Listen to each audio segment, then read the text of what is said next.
Hey everybody, welcome back to my BakeLikeAPro YouTube channel. In today's really fun video, I'm going to show you how to make a super simple, shiny chocolate glaze. This glaze is also known as a mirror glaze, a Glacage Miroir. So that's what we're going to do today, so let's get started. In my bowl, I have 200 grams of granulated white sugar. This is equal to 1 cup. And just to clarify, 1 cup for me is equal to 8 ounces or 250 milliliters. 125 grams of whipping cream. This is equal to half a cup or 125 milliliters. 125 grams of water. This is equal to 125 milliliters or half a cup. 7 grams of gelatin. This is equal to 12.5 milliliters or 2.5 teaspoons. 29 grams of cocoa powder. This is equal to 1/4 cup or 60 milliliters. And I'm using Dutch processed cocoa powder in my recipe today. And then we have 30 grams of water. That is equal to 2 tablespoons or 30 milliliters. So at this point, my pot is still off, so the pot is cold. We're going to add in all of our sugar. We'll add in our water.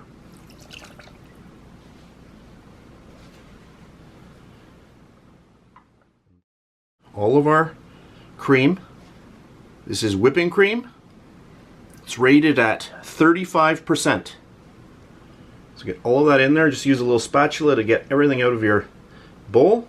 Don't want to waste anything. And that's good. And then our cocoa powder.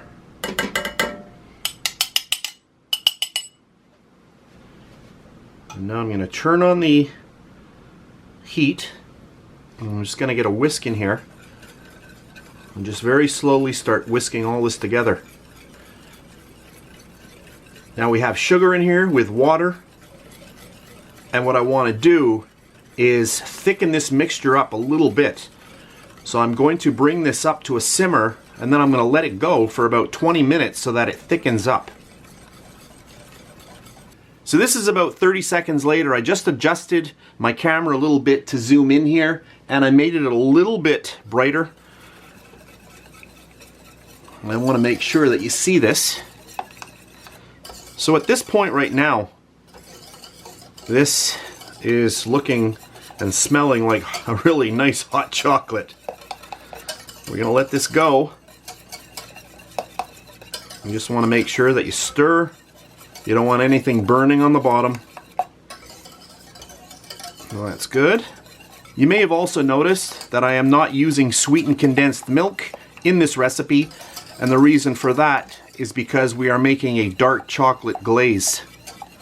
You're going to find sweetened condensed milk in glazes, like mirror glazes, that have color incorporated. You know, if you have a white mirror glaze, or an orange, or pink, or red, something like that. A lot of those recipes you will see them using sweetened condensed milk. So I can feel that everything at this point has melted.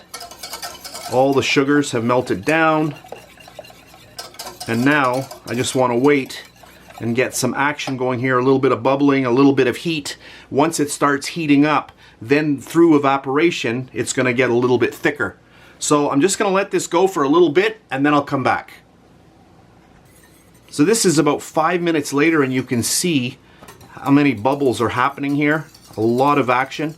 Do not leave your chocolate at this point.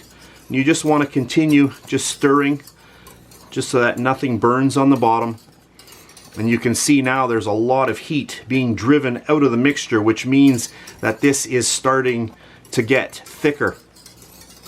That's all we want. I'm just going to turn it down even more a little bit here. So I'm going to let that go maybe another 10 minutes and then I'll come back.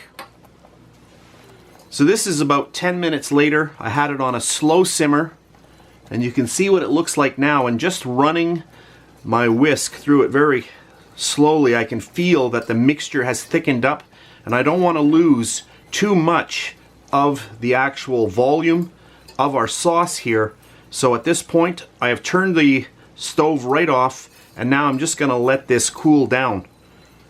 So you can see what it looks like. So I'm just going to let the bubbles subside, and then I'll just come back in about 2 minutes. I just want to show you what it looks like. This is about 2 minutes later, not even. The heat is off at this point, and you can see that it is thicker. We don't want to get it too thick because it is a sauce. It's going to be a glaze. So that looks good just like that.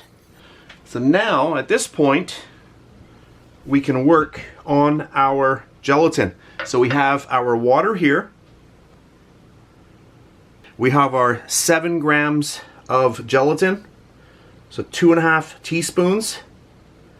And now I just want to get it over the top, and we have to let this bloom.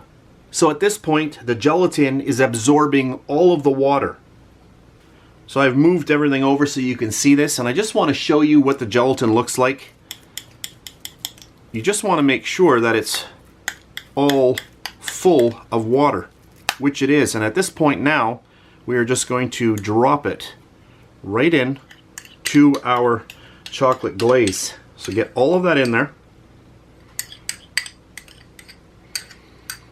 And now the heat is going to completely dissolve that gelatin. And that is what's going to thicken our glaze up, but it's also going to give us the shiny aspect to our glaze. So let's just slowly just mix all of that in. And you can see already most of it's dissolved. I know it's really hard to see because this mixture is really dark. There we have it. It looks good.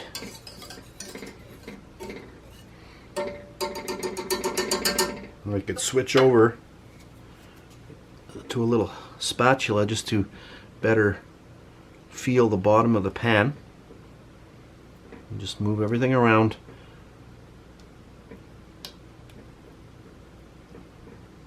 So at this point, this is very hot still.